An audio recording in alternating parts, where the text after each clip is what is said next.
What's kicking, family? I'm glad you've clicked in so I can check in with you. I'm Mr. Batch, and what I'm going to talk about today is the NFL playoffs. That's right. It's only so many days. What is it? 48 days? 48 days until Super Bowl XLVIII, Super Bowl 48. Now I'm going to talk about the NFC. I'll have another video to post up talking about the AFC.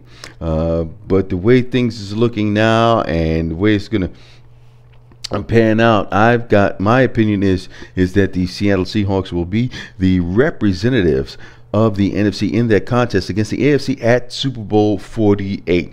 You've seen what they had done to the Giants this past Sunday, 23-0, a full dismantling of my beloved Giants.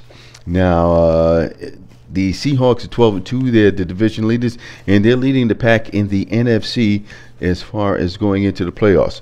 And behind them is the Saints. The Saints are 10-4, and they're taking on the Panthers. They'll be at the Panthers. Panthers took apart the Jets yesterday, and the last time the Panthers had played the Saints, they took it on the chin. Now, the Saints is not the same team when they're on the road than they are at home. So this is going to be proving to be a pretty interesting contest when it comes up this next weekend coming up. This is to close out the season. It's very imperative that all these teams go in on a positive note, winning and unscathed. Next is the Eagles. They're 8-6, and they're leading the NFC East, where nobody got a win this past Sunday. It's not the first time this season that that's happened in the NFC East, that there were no wins posted by a particular division. Now, they're at home versus the Bears. Cutler's back under center. They were having a little bit of quarterback controversy, but it seems as if the team still keeps it together. So that's going to be an interesting contest. Chip Kelly is in the running for Coach of the Year. I got to hand it to him. They were talking about when they had that snow game in Philly. Oh, Chip Kelly, this, that, and the other. And it was amazing that he made the right decisions. Look, Chip Kelly came from Oregon, Pacific Northwest. Plenty of bad weather. Duh, don't you think he knows how to coach in the cold and snow? Oh man, some of these TV guys pay me. Mr. Batch continues. All right, the Bears 8-6. See, now the Eagles and the Bears are the top 4 teams in the NFC. They're division leaders. And this will flip-flop at the end of that game.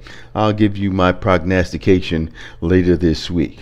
Wild card leaders, you got the Panthers 49ers. As you already know, Panthers are taking on the Saints, and the Saints most likely will be favored by 3 at home because they took it on the chin going to the Saints. They look pretty good. Cam Newton has matured. Got to watch out for him. Defense is playing damn good. Damn good. Now the defending NFC champions, the San Francisco 49ers, looking at a wild card spot. They're 10-4, and they got the Falcons right there. You know, look, they're at home versus the Falcons, and the Falcons have been a disappointment to me and some of the prognosticators because I felt that they would be a lot further along and would be making a serious run to the NFC playoffs, but that's not the case. Now, next in line to try and get into that wild card slot, you got the Cardinals, who's going to play the Seahawks. It looks like a rough one for the Cardinals. Cardinals are 9-5. Lions 7-6. They play the Ravens tonight. Let's see how that turns out. The Lions have taken a couple of losses over the last several games where they should have won. But we'll see how that works out tonight. The Packers 7-6-1. Man, they put it on the Cowboys. I loved it because I'm a Giants fan. Can't stand the Cowboys. Hey, I'm just dropping it like how it is, man. That's how I feel about it. But to be objective about it, the Packers had the Steelers next Sunday. Steelers beat up Cincinnati. Wow, Steelers is playing. They ain't got nothing to lose. Packers have everything to gain, and they should be getting back Aaron Rodgers.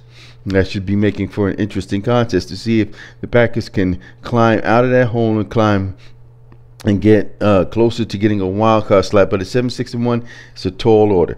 Now the Cowboys, who had a chance to share part of the NFC East with the Eagles, missed their chance yesterday by blowing a 23-point lead. Des Bryant leaving the building early, and Jason Garrett, the head coach, in the post-game conference, throwing Tony Romo under the bus.